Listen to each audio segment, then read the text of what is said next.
Mesdames et messieurs de Socrati du Bénin, bonjour.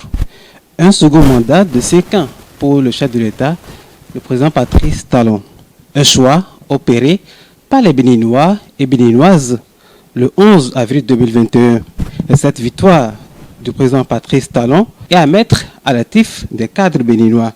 Parmi eux, Francis Tchekpo. Il est aujourd'hui notre invité. Monsieur Francis Tchekpo, bonjour. Bonjour, monsieur le journaliste.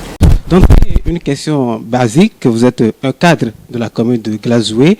Vous êtes aussi directeur général d'une société d'État. Quelles sont les actions que vous menez pour renforcer la vision du développement du maire Gilles Rondolo? Merci, monsieur le journaliste. Je pense que depuis son élection à la tête de la commune de Glazoué, l'une des premières actions du maire était d'abord de se diriger vers la BEM que je dirige, pour savoir en fait ce que cette structure pouvait faire pour lui permettre de répondre en fait à quelques-unes de ses priorités, notamment la question relative à l'accès à l'énergie de ces populations.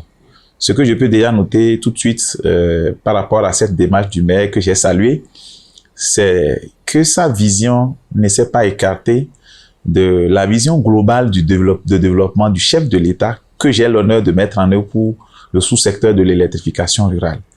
Et c'est à partir de cet instant, je me suis rendu compte que j'avais le devoir de faire en sorte que le maire puisse être accompagné dans ce sens. Et c'est ce que j'ai essayé de commencer par faire depuis l'année dernière.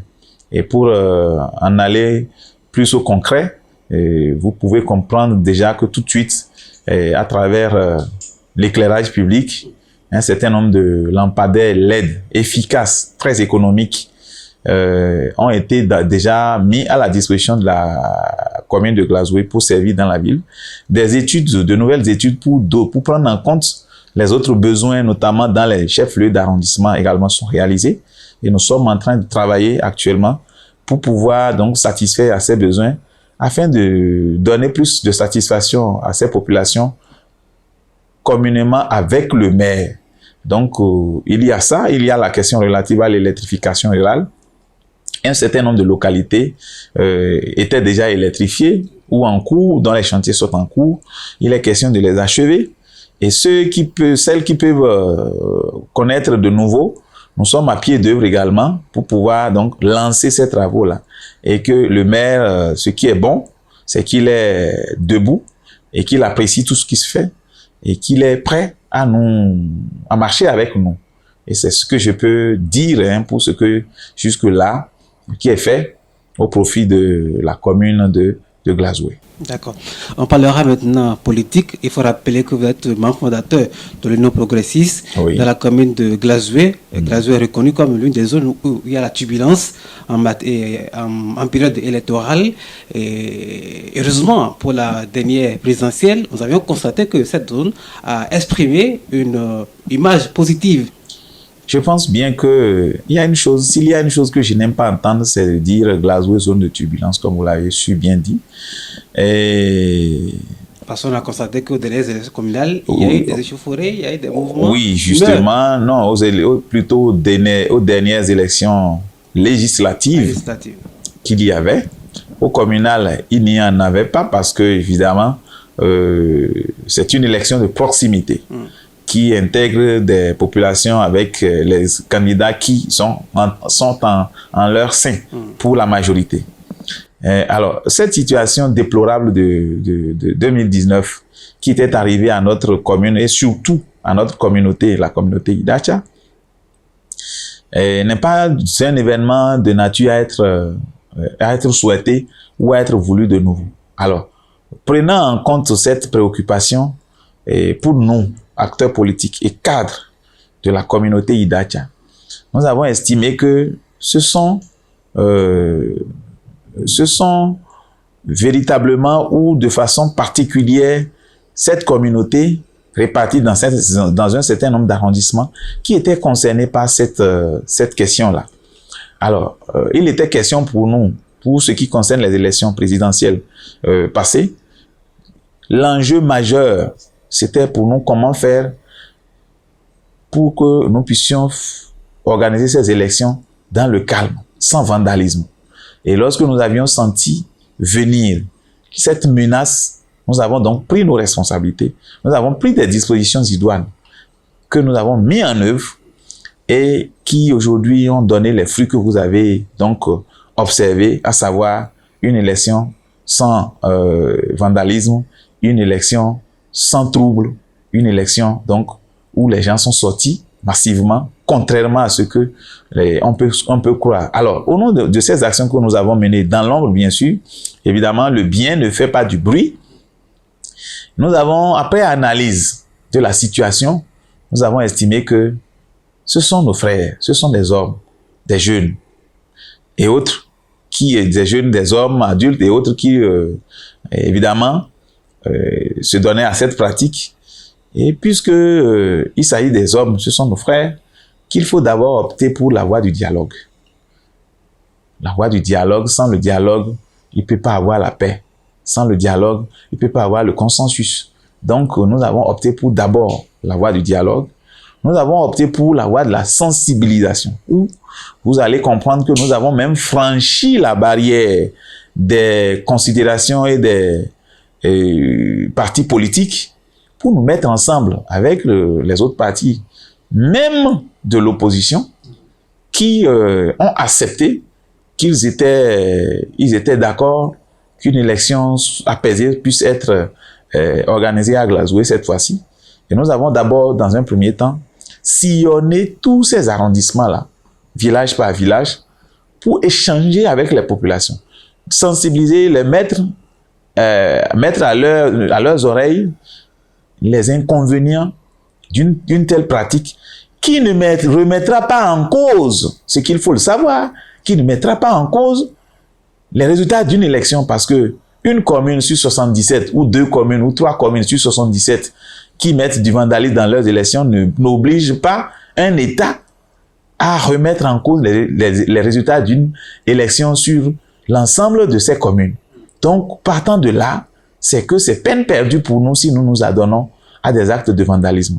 Nos populations intelligentes ont compris et ont posé d'énormes questions pertinentes sur des questions relatives à la participation de l'opposition, à la participation des autres partis politiques, et des réponses qui en sont sorties. Je pense bien que la satisfaction était donc au bout des lèvres, et par la suite, lorsque les élections étaient là, nous avons donc repris encore le dialogue avec ceux que nous avons ciblés, ceux par qui les menaces venaient, et pour échanger avec eux, nous entendre sur un point, prendre en compte leurs préoccupations, afin que nous ne puissions plus observer donc cette situation. Et je pense que c'est l'occasion pour moi de remercier tous ces acteurs-là qui, après les échanges, ont compris qu'il fallait comprendre ce que dit le DG et ses amis politiques, ce que veulent les cadres Idacha, afin que le développement de notre commune puisse ne pas être remis en cause par des pratiques de notre propre main. Nous avons donc dit ça, nous avons échangé sur ça, et nous avons observé nos populations. Les résultats, c'est ce que vous avez vu. Sortie massive, participation massive, élection apaisée, et donc bravo, félicitations à la communauté de la commune de Glasgow. Politique nationale, nous avions suivi en début de semaine la nomination d'un chef de file en la personne de Paul Humpé. En quoi cette nomination est-elle légitime? Oui, mais justement, vous savez que le chef de l'État est un légaliste. Il est très attaché au respect de la loi, au respect des textes en vigueur. Depuis 2019, nous avons engagé une réforme avec le chef de l'État qui vise à revoir le système partisan. Alors, cette réforme a conduit à l'adoption de nouvelles lois, notamment une nouvelle loi électorale, une nouvelle loi qui régit le système partisan et évidemment qui régit également la manière dont la vie politique désormais va être animée au niveau national. Et c'est au nombre des dispositions de ces lois qu'il a été demandé, au même titre qu'il faut revoir la manière de créer les partis politiques, la manière dont les partis politiques doivent participer aux élections, la manière dont il faut aller aux élections présidentielles. Il a été reconnu qu'il faut désormais désigner un chef de file pour l'opposition. Et je crois que c'est à cela que s'est attelé le chef de l'État à la mise en œuvre. Et bien évidemment, ce n'est pas seulement le chef de l'État. Ce sont les institutions de la République qui sont donc habilitées à cet effet, qui ont certainement fait leur travail, et quitte à ce que le chef de l'État, légaliste que je sais, a dû être obligé, même si c'est des opposants qu'il s'agit, de reconnaître le statut du chef de file de l'opposition. Et évidemment, maintenant, pour ce qui est de celui qui a été désigné, il est chef d'un parti politique qui a participé désormais à 2 élections reconnues par la loi, notamment les élections législatives où il a obtenu plus de 14% donc des sièges qui étaient prévus. Et évidemment, aux élections présidentielles, a présenté un duo, s'est mis en conformité avec la loi et qui a eu plus de 10% des suffrages exprimés. C'est inédit. C'est important parce que contrairement à ce que les gens puissent croire, ce n'est pas des gens qui sont allés pour aller plaisanter à ces élections. Ils ont mouillé le maillot, ils ont participé, ils ont eu suffrage. Donc, c'est un parti politique reconnu et qui a véritablement des militants. Et si c'est ceux-là qu'on a désigné comme chef de file, je ne crois pas que ceux qui l'ont fait ne l'aient pas fait dans les règles, dans le respect des règles en la matière. Et c'est à cela que moi, je ne peux que dire félicitations à Paul Rumpé. C'était parce que les vrais opposants sont en prison et que Rumpé est un appendice du pouvoir. Les vrais opposants ne sont pas en prison. Les vrais opposants, c'est eux qui sont là, qui militent. Le militantisme ne veut pas dire vouloir dérober aux règles des tests de la République. Le militantisme, d'abord, c'est celui qui veille et qui respecte, qui est en conformité, met en règle vis-à-vis de la loi. Mais ceux qui veulent déroger aux dispositions de la loi peuvent être en prison parce qu'ils se retrouvent en difficulté avec la justice. Et bien, c'est pas ça le militantisme. Ça, peut-être, c'est plutôt du vandalisme. C'est autre chose, en tout cas, que ce soit du militantisme. Donc, les vrais opposants ne sont pas en prison. Les vrais opposants sont là et sont en train de militer. Et aujourd'hui, sont en train d'être reconnus. Une dernière question pour finir avec vous. Vous êtes DG de l'ABEM et on vous a vu sur le terrain durant 5 ans. Et pour les 5 ans à venir, est-ce qu'il y a des perspectives? Nous avons moissonné grâce au chef de l'État. Et nous moissonnerons encore. Pourquoi? Nous avons beaucoup de grands projets parce que vous savez, les questions de développement, le chef de l'État a su bien les prendre rapidement au collet pour comprendre que lorsque vous venez à la tête d'une structure de ce genre ou bien à la tête d'un État, pour obtenir du financement et financer vos projets, vous avez besoin d'abord d'au moins un bon moment, minimum 2 ans, pour mobiliser le financement, faire des études, mobiliser le financement avant de passer dans les procédures de passation de marché et autres, et aller maintenant en 3e position au volet de la mise en œuvre de l'exécution physique.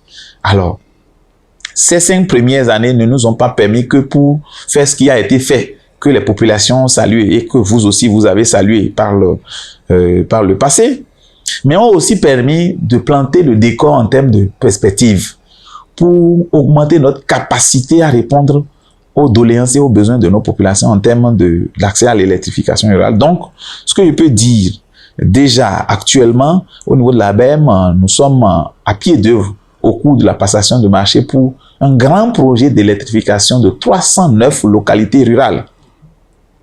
Et le premier appel d'offres vient d'être clôturé. Et donc, le second va être lancé bientôt. Le 3e également va s'enclencher. Et c'est allé par volet de 100 en 100. Et le reste, les 9 restants, c'est pourquoi il y a 3 appels d'offres, des volets de 100 en 100. Et les 9 restants vont être pris en charge par l'ABEM directement ici, en procédure interne.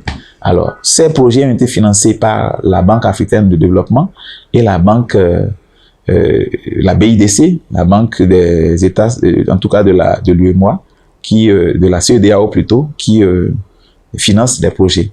Donc, ces 309 localités, dans l'ensemble, nous avons beaucoup de localités qui se situent dans le département des collines et qui vont connaître le démarrage des travaux déjà au cours du 2e semestre de cette année 2021. Et pour ce qui est à venir, ce n'est pas que ça qui est là. Il y a un autre gros paquet de 500 nouvelles localités qui vont être électrifiés et pour lesquels les études sont déjà en cours et normalement le financement sera bouclé déjà au cours de l'année 2022 et qui va venir juste s'enchaîner aux 300 premiers pour lesquels nous démarrons déjà les travaux cette année et qui vont durer, les travaux vont durer au plus 18 mois. Ça veut dire quoi? Si nous démarrons deuxième semestre de 2021, nous envisageons que en 2023, ces travaux puissent être entièrement achevés et nous allons enchaîner avec les 500 autres nouvelles localités. Ce sera donc, c'est la grande vision que le chef de l'État qui pense que tant que ces populations, ces citoyens n'ont pas l'électricité, et nous aussi, nous n'aurons pas la paix. Il se bat et nous sommes là pour se battre à ses côtés au nom des populations des collines. D'accord. Nous sommes donc à la fin de cette émission. Monsieur le DG, quelle est votre conclusion? Oui, mes conclusions, c'est de vous remercier pour nous avoir offert cette opportunité de nous exprimer à nos parents, à nos populations des collines et aux populations béninoises en général. Mais également profiter de l'occasion pour lancer donc un cri de cœur pour dire aux populations que je leur demande vivement que nous puissions travailler dans le sens de changer la vie donne, de changer la couleur que nous nous sommes donnés nous-mêmes à travers les différentes échéances électorales en organisant du vandalisme, ce qui n'a toujours pas empêché de conclure les résultats d'aucune des élections que l'État a organisées. Au contraire, ça nous a donné une connotation qui n'est pas de nature à pérenniser. Donc, de comprendre qu'on peut ne pas être d'accord avec un gouvernement, mais on ne peut pas le manifester par du vandalisme. Il faut être citoyen en reconnaissant que un chef de l'État, la démocratie, c'est du pour et du contre qui doivent coopérer, qui doivent donc se côtoyer, évidemment, pour le bien-être du pays. Merci bien, c'est la fin de cette émission avec Francis Tchekpo. Nous avions abordé des sujets politiques et de développement à la base. Mesdames et messieurs de Socrati Bénin, merci de votre fidélité et à bientôt sur la télé web.